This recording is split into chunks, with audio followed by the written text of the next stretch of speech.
오늘 말씀은 생명에 대한 말씀입니다. 살인하지 말라 그랬습니다. 생명을 귀중히 여기라는 것이죠. 하나님이 우주 만물을 창조할 때에 생명이 있는 생명체들을 창조했습니다. 그러나 하나님이 사람을 창조할 때는 다른 생명체들과 다르게 창조했음을 보게 됩니다. 몸을 흙으로 만들고 그 코에 생기, 하나님의 기운을 불어넣으니 생명이 된지라 라고 했습니다. 그래서 사람의 생명은 귀중하다는 것입니다. 마태복음 16장 26절 말씀에 사람이 만일 온 천하를 얻고도 제 목숨을 잃으면 무엇이 유익하리요? 라고 했습니다. 그러니 천하 만물보다 귀한 것이 생명이라는 것입니다. 하나님이 주신 생명, 하나님이 우리에게 준 가장 귀중한 선물은 생명입니다. 생명이 없으면 아무것도 없습니다. 내가 생명이 있는 한 무언가 있지, 내 생명이 없다고 하면 아무것도 없는 것이 되는 것입니다. 그래서 저와 여러분이 생명을 더 귀중히 여기고 귀중히 또 사용할 수 있는 그런 사람들이 되기를 주님의 이름으로 축원합니다. 오체불만족이라고 하는 책을 쓴 일본 사람이 있죠. 일본 사람이 있는데 이 오토 다게케라고 하는 사람인데, 이 사람은 어디 보면 장애인으로 태어났습니다. 손과 발이 없습니다. 그런데 그 손과 발이 자기 신체가 클 때에 가장 컸을 때가 한 10cm 정도 되었다 그래요. 그런데 그는 낙심하지 않았습니다. 그는 불만하지 않았습니다. 원망하지 않았습니다. 그의 마음속에 생각 속에는 팔다리가 없는 사람이 나만이 할 수 있는 일이 무엇인가 있을 것이다 라고 그는 생각하고 살았답니다. 그리고 그는 남들이 하는 달리기도 하고 야구도 하고 농구도 하고 수영도 하면서 그는 최선을 다해 공부해 와세다 대학의 정치학부에 합격을 하게 되었습니다.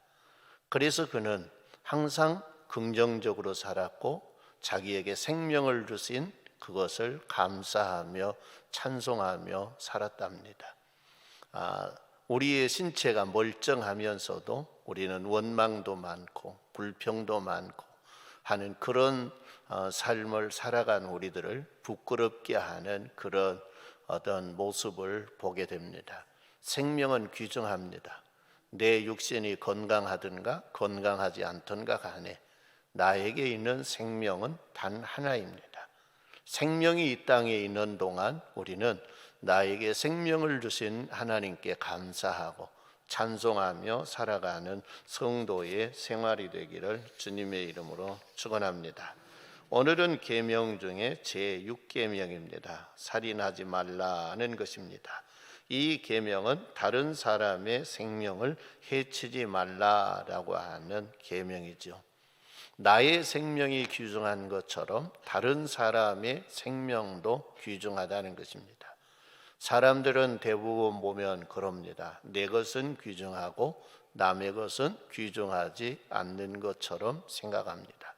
내게만 손해가지 아니하고 손해가지 않는다고 하면 괜찮고 남의 것은 손해가도 괜찮다고 생각하는 그런 마음들이 타락한 인간들의 마음속에 다 있다는 것입니다.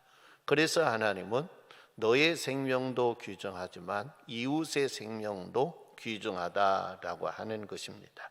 그래서 살인하지 말라, 이웃의 생명을 해하지 말라라고 하는 그런 명령을 우리들에게 한 것입니다. 해도 되고 안 해도 되고 하는 것이 아닙니다. 이웃의 생명을 해하지 말라라는 명령입니다. 성도 여러분, 하나님의 명령을 어기면 곧 사망에 이르게 되는 모습을 보게 됩니다. 아담과 하와에게 명령했습니다. 동산 중앙에 있는 선악을 알게 하는 나무의 열매는 먹지 말라라고 명령한 것입니다. 그런데 그 선악과를 따먹었습니다. 그래서 그들은 사망에 이르게 되는 모습을 보게 됩니다. 안식일을 거룩히 지키라라고 했습니다. 안식일을 거룩히 지키지 아니할 때, 하나님의 명령을 어길 때 하나님은 돌로 쳐 죽이는 모습을 보게 됩니다. 내 부모를 공경하라라고 했습니다. 하나님의 명령입니다. 하나님의 명령을 어기는 사람들을 하나님은 돌로 쳐 죽이라라고 이야기했습니다. 하나님의 명령은 그렇게 엄한 것입니다. 지켜도 되고 안 지켜도 되는 것이 아닙니다. 지키면 좀 더 유익이 있고 안 지키면 좀 더 손해가 가는 것이 아니라, 지키면 완전한 유익이 있고 지키지 아니하면 완전한 손해가 간다는 것입니다. 그래서 하나님은 생명을 지키라고 하는 말씀을 우리들에게 하신 것입니다. 살인의 동기는 어디서 옵니까? 요한복음 8장 44절 말씀에 보면, 너희는 너희 아비 마귀에게서 났으니 너희 아비의 욕심을 너희도 행하고자 하느니라. 저는 처음부터 살인한 자요, 진리가 그 속에 없으므로 진리에 서지 못하고 거짓을 말할 때마다 제 것으로 말하나니 이는 저가 거짓말쟁이요 거짓의 아비가 되었음이라 라고 했습니다. 살인은 하나님께로부터 온 것이 아니라 사단 마귀로부터 온 것이라는 것입니다. 그래서 살인은 마귀적인 것입니다. 살인의 시작이, 성도 여러분, 큰 것에서부터 시작한 것이 아닙니다. 욕심이라고 하는 것입니다. 자기 이득을 챙기다가 사람과 언쟁이 일어났습니다. 그 언쟁이 일어난 상황 속에서 감정이 생깁니다. 무슨 감정입니까? 미운 감정이 생긴 것입니다. 미운 감정이 생겨서 그것이 자라서 곧 살인에 이르게 되는 것입니다. 성도 여러분, 오늘 저와 여러분들이 이 땅 살아가면서 우리가 미운 감정을, 그것을 없애하지 아니하면 우리는 곧 살인하는 살인죄로 이어져 간다는 것입니다. 그래서 살인은 마귀로부터 시작된 것을 우리가 깨닫고, 성도 여러분, 미운 감정이 생기면 그 미운 감정을 하루속히 처리하는 은혜가 있기를 바랍니다. 그것을 마음에 계속 품고 있으면 눈덩이에 그 뭉치를 눈밭에서 계속 굴르면 눈덩이가 커지는 것처럼 우리 마음속에서 굴르면 나중에 죽이고 싶은 마음이 생기는 거예요. 남편도 아내도 부모도 자식도 그런 마음을 갖는 모습을 보았습니다. 그렇기 때문에 성도 여러분, 미움이라고 하는 것 별것 아닌 것처럼 생각해요. 그가 하는 것이 미운 짓 하니까 미워해도 되는갑다, 그렇게 생각합니다. 그러나 그 미움이라고 하는 것이, 성도 여러분, 계속 내가 품고 있으면 결국 그것이 살인이 된다고 하는 걸 깨닫고, 우리는 우리 마음속에 미움의 감정이 자리 잡지 않도록 할 수 있는 성도의 생활이 되기를 주님의 이름으로 축원합니다. 그래서 하나님은 말씀합니다. 요한일서 3장 15절 말씀에 보면, 그 형제를 미워하는 자마다 살인하는 자니, 살인하는 자마다, 그렇게 이야기했어요. 살인하는 자마다, 그 형제를 미워하는 자마다 살인한 자다. 미움도 아마 성도 여러분, 그 크기를 이야기할 수 있을 거예요. 그러나 이 미움의 크기보다도 가장 중요한 것은 미운 감정입니다. 그냥 우리가 이 땅 살다 보면 미운 감정 안 가져본 사람 있을까요? 다 미운 감정 가져봤을 겁니다. 그러나 그것을 계속 마음에 품는 사람이 있고, 그것을 빨리 해결해 버리는 사람이 있습니다. 빨리 해결해 버린 사람이 지혜로운 사람이라는 것입니다.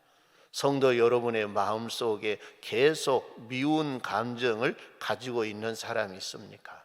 성도 여러분, 그것은 하나님의 계명을 어기는 것입니다.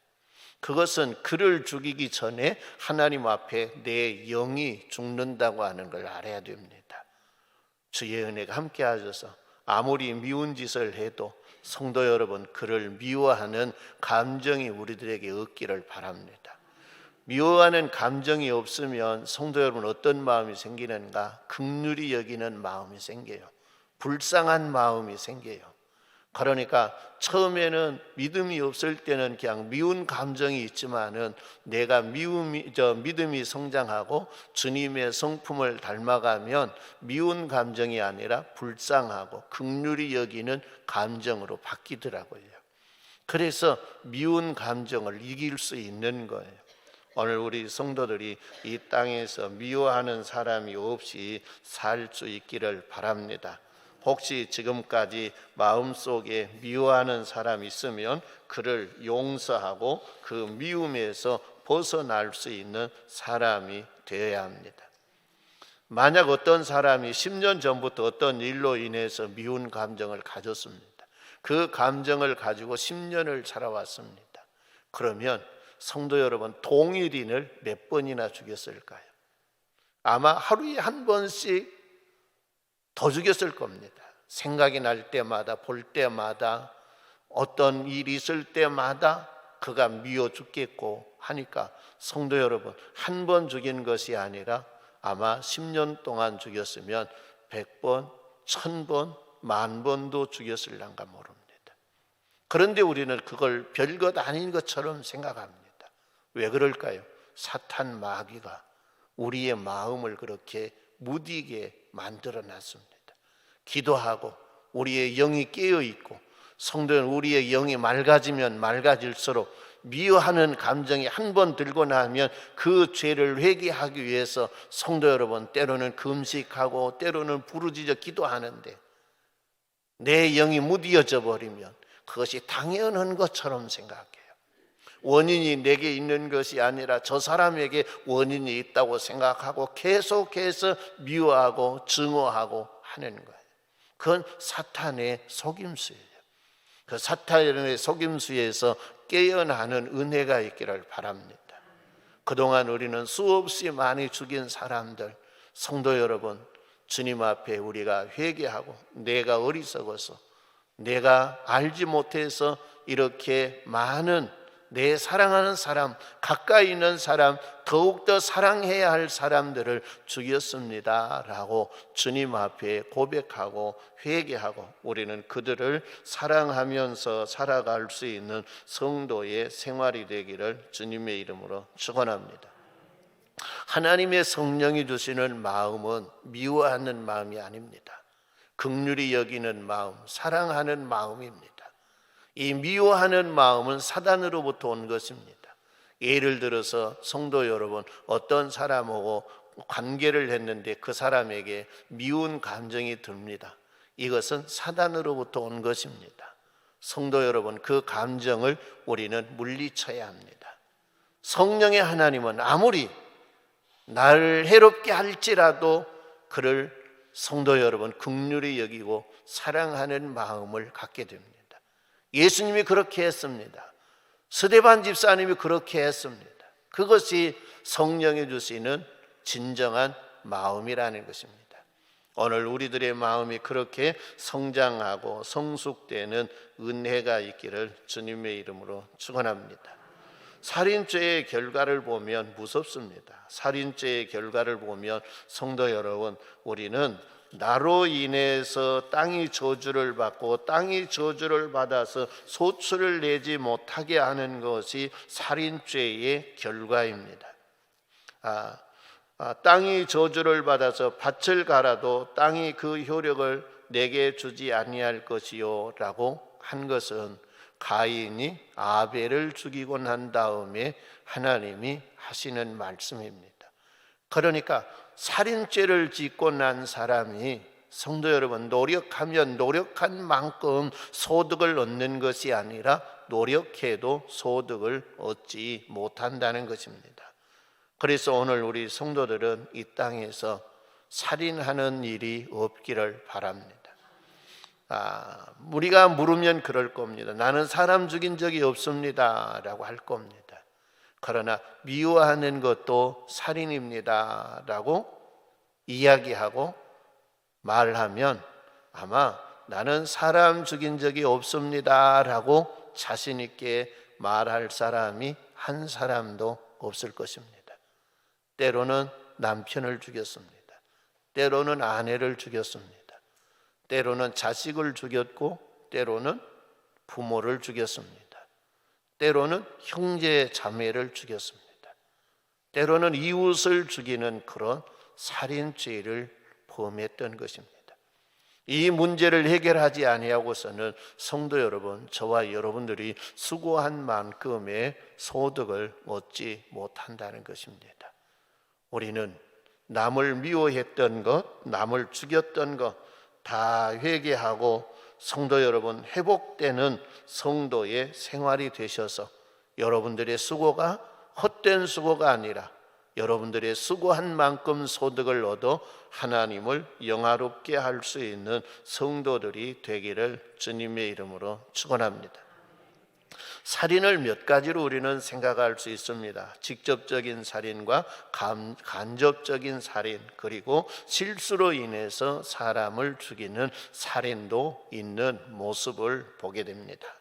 직접적인 살인은 뭐냐? 내가 어떤 뭘로 때려 죽이든가 해서 죽이는 살인을 이야기하죠.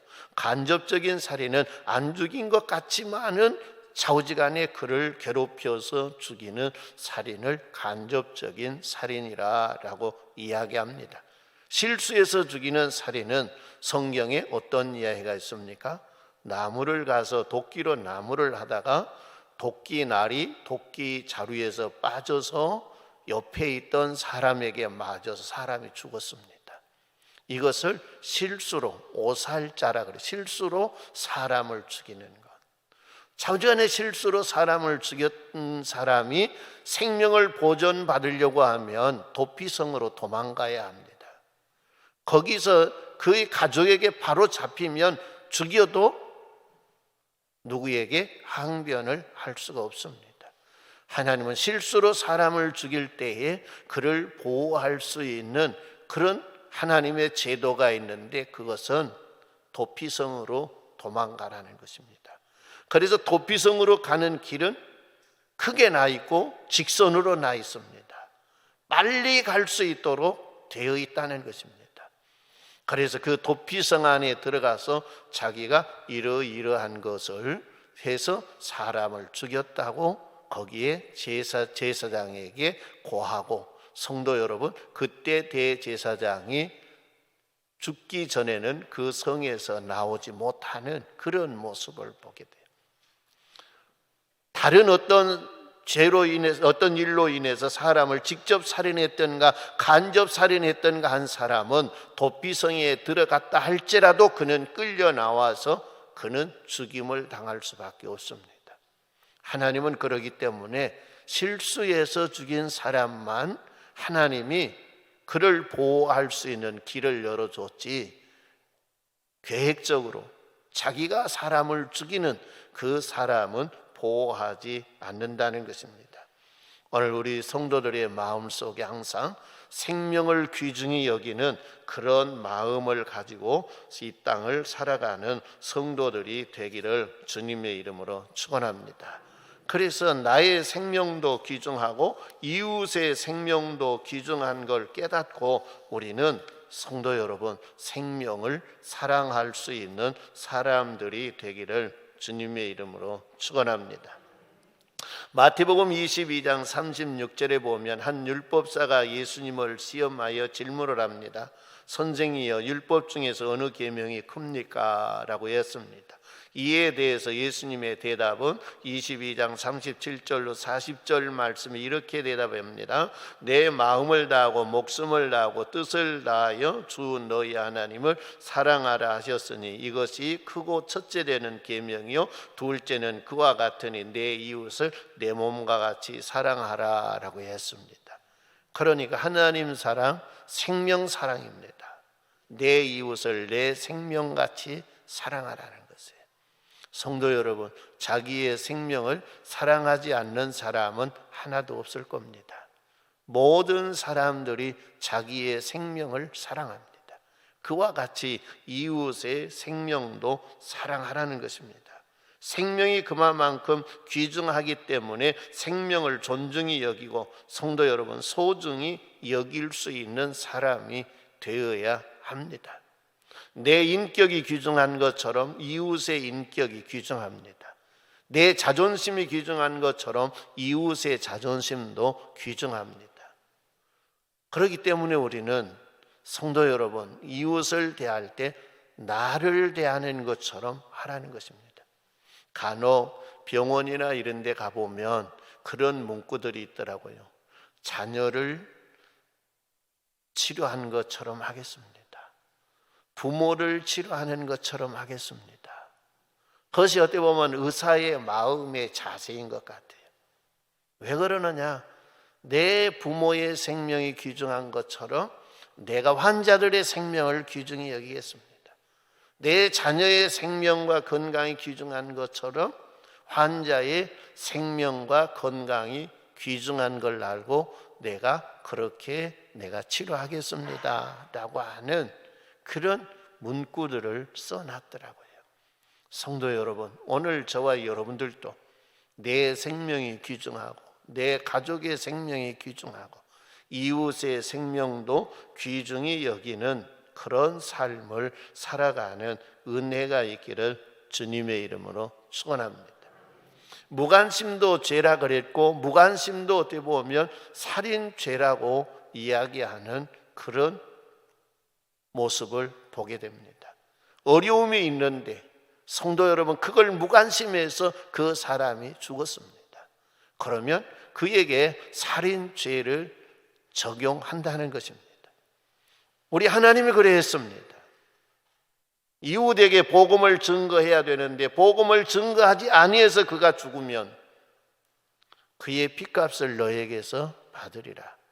그러나 너가 그에게 복음을 증거했으나 그가 거부하면 그 핏값은 그에게 받을 것이고 너에게는 상관이 없다라고 이야기했습니다. 성도 여러분, 이웃에 믿지 아니한 사람들의 생명에게도 관심을 갖는 성도님들이 되시기를 주님의 이름으로 축원합니다. 이웃의 생명을 위해서 가장 해야 될 귀중한 일이 뭡니까? 그것이 뭐냐? 성도 여러분, 복음 증거하는 것입니다. 그의 영혼을 살리는 것입니다. 이웃의 생명을 가장 사랑하는 그것이 뭘까? 성도 여러분, 그 영혼을 살려내는 것입니다. 아무리 사랑한다 해도 그의 영혼을 살려내지 아니하면 그것은 성도 여러분, 흙덩어리를 사랑하는 것하고 똑같습니다. 나는 남편을 사랑한다고, 아내를 사랑한다고, 자식을 사랑한다고, 성도 여러분, 그 사랑이 영적인 생명의 사랑인가 아니면 흙덩어리를 사랑하고 있는가를 우리는 생각해 봐야 합니다. 흙덩어리는 아무리 사랑해봤자 성도는 시간이 지나면 흙으로 돌아갑니다. 그러나 영을 사랑해서 그 영을 살려놓으면 영원한 생명을 살게 되는 것입니다. 오늘 저와 여러분들은 무엇을 사랑합니까? 흙덩어리를 사랑합니까? 아니면 영을 사랑합니까? 흙덩어리가 잘 되게 하기 위해서는 끼니마다 음식을 해서 먹입니다. 그러나 영을 관심이 없습니다. 살든지 죽든지 관심이 없습니다. 지옥 가든지 어디 가든지 관심이 없습니다. 그것은 진정한 사랑이 아니라는 것입니다. 우리의 사랑이 잘못되어 있다는 것입니다. 하나님은 육보다도 영을 사랑하라고 이야기합니다. 육보다도 영을 더 귀중히 여기십니다. 육은 아무것도 아닙니다. 내 영이 내 몸 안에 있을 때에 육이 귀한 것이지, 성도 여러분, 내 영이 내 몸을 떠나면 내 몸은 아무것도 아닙니다. 여러분 몸뚱아리 얼마나 같이 갈 것 같습니까? 여러분 살아있을 때는 누가 돈 주고 사가려는가 몰라요. 그러나 죽은 사람, 죽은 시체를 가지고 돈 주고 사가라 그러면 성도 여러분, 너 미쳤어? 그럴란가 몰라요. 의학을 공부하는 사람들이 실험용으로 가서 몸속에 뭐 어떻게 되어 있는가 그것을 알아보기 위해서, 해부하기 위해서 몸뚱아리를 사가려고는 하려가는 몰라도 성도 여러분, 정상적인 것은 사가려고 하지 않을 거예요. 그러면 죽고 나면 짐승만 못 하더라고요. 제가 화동교에 있을 때에 한 집사님이 계셨어요. 그 집사님은 마귀에게 시달리는 분이에요. 마귀에게 시달리는데 마귀를 내쫓는데 마귀가 가기 싫어하더라고요. 그래서 예수님이 이게 거라사 지방에 귀신 들린 사람에게 귀신을 나가라 그러니까 돼지떼에게 들어가게 해주세요 라고 해서 돼지떼에게 들어가서 돼지떼가 비탈로 내려가 물에 빠져 몰사하는 것처럼 그랬어요. 제가 우리 집사님 집에 개새끼 있으니까 개새끼나 갖고 가거라. 왜 그랬냐면 여비가 없다는 거예요. 갈 여비가 없어서 개새끼나 가져가라 그랬더니 그냥 그 시간 깽깽깽하고 개가 죽었어요. 큰 개가. 죽고 나니까 동네 사람이 왔더라고요. 그 개 팔아라고. 죽은 개 팔아라고. 왜? 해먹은다고요. 사람이 죽고 나면 성도 여러분 팔아라고 온 사람이 있을 것 같습니까? 없어요. 그러니까 우리의 육신은 아무것도 아니라는 거예요. 우리의 육신은 흙덩어리예요. 근데 우리는 이걸 사랑하고 살아요. 이걸 위해서 살아요. 이것만을 귀중히 여기는 거예요. 하나님께서 보실 때 얼마나 어리석을까요? 그건 사랑이 아니에요. 성도 여러분, 생명을 사랑하시는 은혜가 있기를 바랍니다. 가족의 생명을 사랑해야 됩니다. 가족의 영혼을 사랑해야 됩니다. 아무리 육은 사랑해봤자 그 사랑은 성도 여러분 주님 앞에 인정받지 못한 사랑이 되는 거예요. 그래서 영혼 사랑할 수 있는 우리 성도님들이 되시기를 주님의 이름으로 축원합니다. 그래서 생명 살리는 일, 그 일은 성도 여러분 우리가 꼭 해야 될 일인 것입니다. 꼭 해야 될 일. 부득불해야 될 일이라고 사도 바울은 이야기했습니다. 오늘 저와 여러분들이 이 일을 해낼 수 있는 사람들이 되는 은혜가 있기를 주님의 이름으로 축원합니다. 우리가 이 땅 살면서 그래요. 사람들이 자살이 죄입니까 아닙니까? 그래요. 혹시 이 중에서 가족들이 스스로 목숨을 끊는 분이 있는가 모르겠어요. 그러나 성경적으로 성도 여러분, 자살은 죄입니다. 자살을 하면 구원받지 못합니다. 때로는 자살하는 분들 장례식을 치러달라고 하는 경우도 있어서 가봅니다. 가면 할 이야기가 없습니다. 왜 그럽니까? 그 영혼이 구원받지 못했고 그가 스스로 목숨을 끊은 자기 생명을 죽이는 살인죄이거든요. 남의 생명을 죽인 것도 살인이고 자기 생명을 억지로 끊는 것도 살인이라는 거예요. 성도 여러분, 살인은 죄입니다. 어떤 일이 있어도 성도 여러분, 생명, 목숨을 끊어버리면 방법이 없습니다. 회개할 기회도 없습니다. 여러분 보시기 바랍니다. 가룟 유다가요, 예수님 배반하고 예수님 팔았어요. 그런데 가룟 유다에게도 회개할 수 있는 기회가 주님은 줬어요. 그런데 그는 회개하지 아니하고 어떻게 했습니까? 자살했습니다. 목매달아 죽었습니다. 성도 여러분, 그게 얼마나 불쌍한 거예요. 죄를 지었을지라도 진정 회개하고 돌아오면 성도 여러분 회복할 수 있는 기회가 있는데 자살하고 나면 그거의 끝이에요. 끝. 모든 거의 끝이에요. 아까 개 거스건 분 있잖아요. 근데 그분이 저 광산 분이에요. 근데 왜 화양면 하동까지 왔느냐? 어떤 집안에 아들이 없었어요. 근데 이분은 광주서 사업하는 남편과 자녀들을 아마 4명인가 될 거예요. 딸 둘, 아들 둘인가 될 거예요. 그 얘들을 데리고 남편이 사업하다가 부도가 나니까 남편이 생각을 잘못한 거예요. 나 죽어버리면 우리 가족이라도 어디 보면 그 어려움에서 헤어날 것으로 생각하고 남편이 목숨을 끊어버린 거예요. 살아보려고 아무리 예발강을 써도 안 되는 거예요. 시장에 나가서 생선 장사를 해봐도 생선이 팔기 전에 상해버리고 도저히 방법이 없는 거예요. 하다 안 되니까 누가 속여주는데 시바지 가서 아들 하나 낳아주면 살게 해준다고. 그런 이야기를 듣고 소개를 받아서 왔어요. 그런데 와서 아들을 낳는데 안 보내준 거예요. 안 보내줘. 그래서 그 집에서 이제 살면서 좌우지간에 어려운 삶을 계속해서 살았어요. 성도 여러분, 내가 죽으면 우리 가족이 여기서 해결될 거다 그렇게 생각하려는가 모르지만은 방법이 없는 거예요. 성도 여러분, 회복할 수 있는 방법이 왜 내가 부도났다고 해서 끝나는 거 아니잖아요. 부도났어도 다시 일어날 수 있는 길이 있는 거예요. 그러나 내가 내 생명을 스스로 끊어버리면 그곳으로 끝이 나는 거예요. 지옥 갈 수밖에 없는 거예요. 그러나 그런 가족이 있는 사람들은 주의 종들을 통해 무슨 소리를 듣기를 원한 줄 압니까? 성도들을 통해 무슨 소리를 듣기 원한 줄 압니까? 그래도 천국 갔을 거야.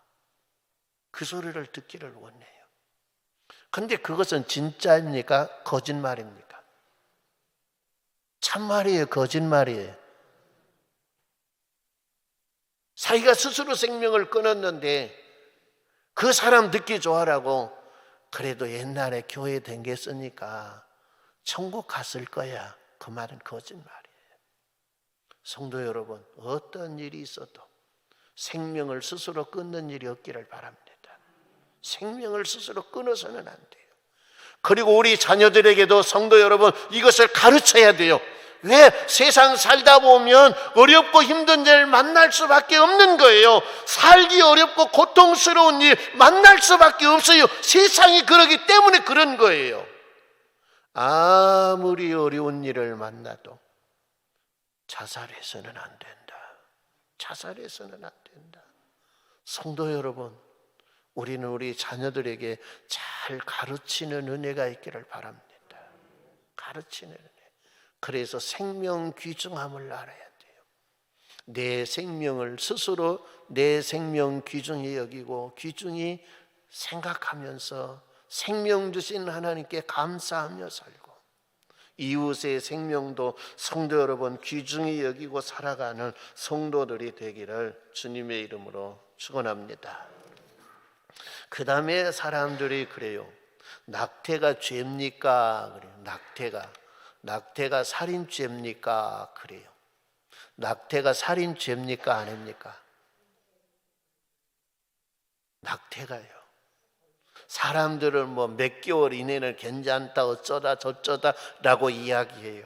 난자와 정자가 따로 있을 때는 살인죄가 아니에요. 이것은 스스로 소멸되는 거지. 그러죠. 그러나 난자와 정자가 성도 여러분 만났어요. 결합이 됐어요. 그러면 이것은 완전한 생명체예요. 이제 스스로 유산되는 건 성도 여러분 그건 살인이 아니에요. 그러나 의도적으로 가서 낙태시킨 것은 뭐예요?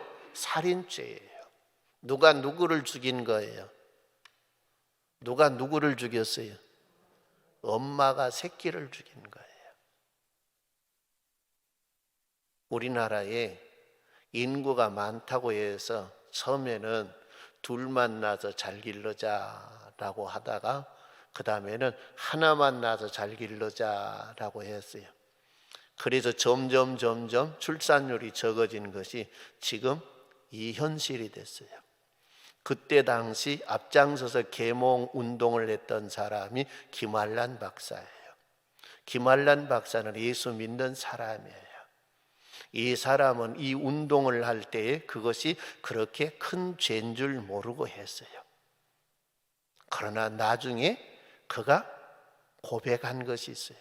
내가 무수히 많은 생명을 죽였구나.